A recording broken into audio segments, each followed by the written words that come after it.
The 2024 Formula One Championship is very thrilling. There are 4 teams fighting for the race win and a podium finish each Grand Prix, separated by a couple of tenths per lap, making the races spectacular, contested, and above all, unpredictable.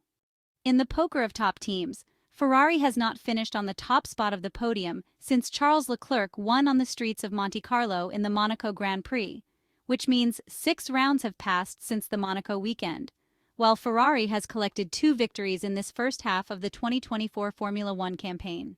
Red Bull has not won since the Spanish Grand Prix at the Circuit de Catalunya, but has a total of 7 wins thanks to its strong start of the season. McLaren's last win was secured in Hungary, while Mercedes won the Belgian Grand Prix at the Spa-Francorchamps circuit last weekend, the last race before the summer break. McLaren is unanimously considered the most competitive car. The MCL38 is seen by paddock insiders as the universal car, meaning the car that more than any other is able to adapt to the different characteristics of the tracks with fewer setup modifications than others. It is interesting to note that Scuderia Ferrari brought a development to Spain that was supposed to close the gap with Red Bull and McLaren, but instead, due to the return of porpoising, the SF-24 single-seater went into crisis, so much so that in the British Grand Prix at Silverstone, the Maranello technicians decided to return to the old floor, rejecting the new features. Something similar happened to Red Bull, which in Hungary presented an RB20 with an aerodynamic setup without bazooka design and with a very close-fitting engine cover in an attempt to improve cooling and increase downforce, without achieving the desired results, so much so that in Belgium they returned to the usual solution, explaining that in Milton Keynes they have 2 developments that can be used depending on the type of circuit. And finally, Mercedes introduced a new floor during the first free practice sessions for the Belgian Grand Prix. On paper, it was supposed to give more downforce, but without adequate knowledge and fine-tuning, it resulted in harmful bouncing.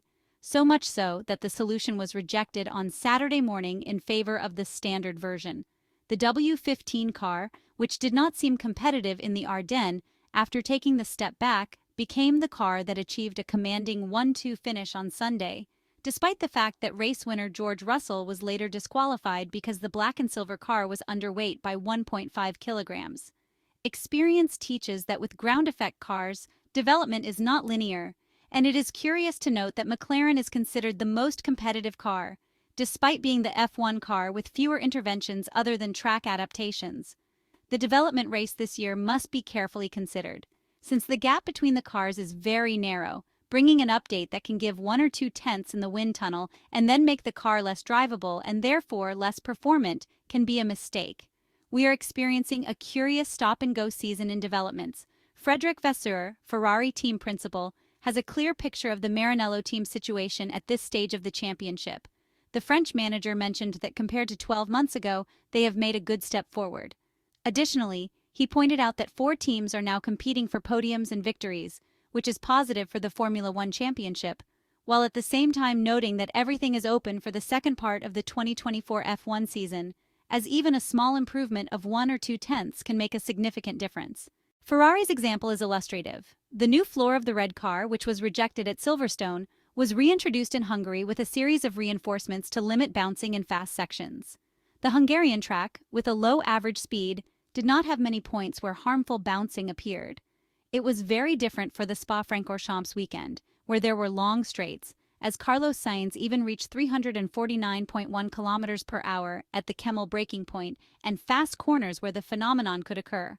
The floor was further reinforced and porpoising was seen, but in a less invasive way than in the British Grand Prix. The Maranello technicians, therefore, understood which path to take to make the car drivable for the drivers and respectful of the tires. And so, it becomes clear how fundamental it is to put the driver in a position to have the feeling and full confidence in the car. The department, led by Ferrari chief project engineer Fabio Montecchi, in order to reinforce the floor that was flexing, used more material which cost something in terms of weight. But in the search for performance, strange compromises must be sought. Charles Leclerc has often complained this year about braking that does not have the bite the Monegasque would like at the apex attack of the corner, sometimes recording different temperature differences between the 2 front corners. On the SF-24, Ferrari mounted Brembo's new calipers this year, which reduce over 300 grams of unsprung mass on the front axle. No team that has adopted them has had issues, benefiting from the weight reduction with equal stiffness, while the Scuderia, to satisfy its driver, chose to take a step back, reintroducing last year's material, combined with the 2023 ducts and intakes, an operation that does not concern the supplier, but which also resulted in an inevitable weight increase of the red car.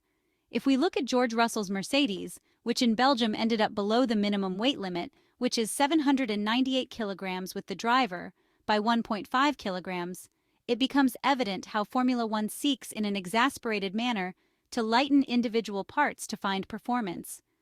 10 kilograms, roughly counted, are worth 3/10 per lap, which is basically the effect of 2 aerodynamic updates.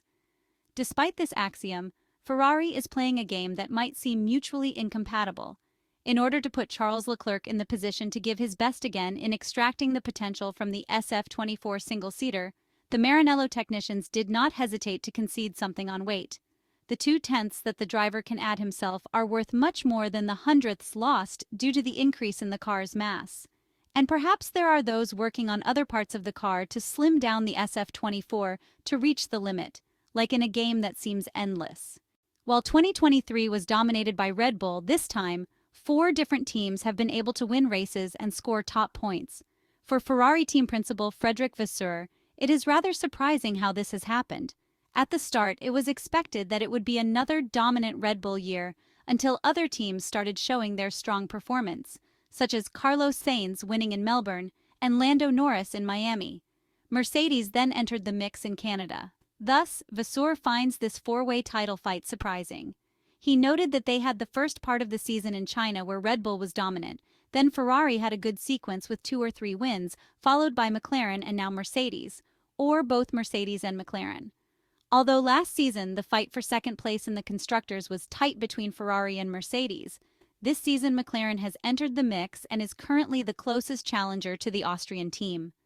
Frederic Vasseur explained that the 4 teams did a similar job, and it's not often that after 12 or 13 races, 4 teams are in a position to win the championship. He mentioned that they scored around 60% more points than a year ago after 12 months and reduced the gap by 300% on Red Bull, which he finds the interesting part of the championship.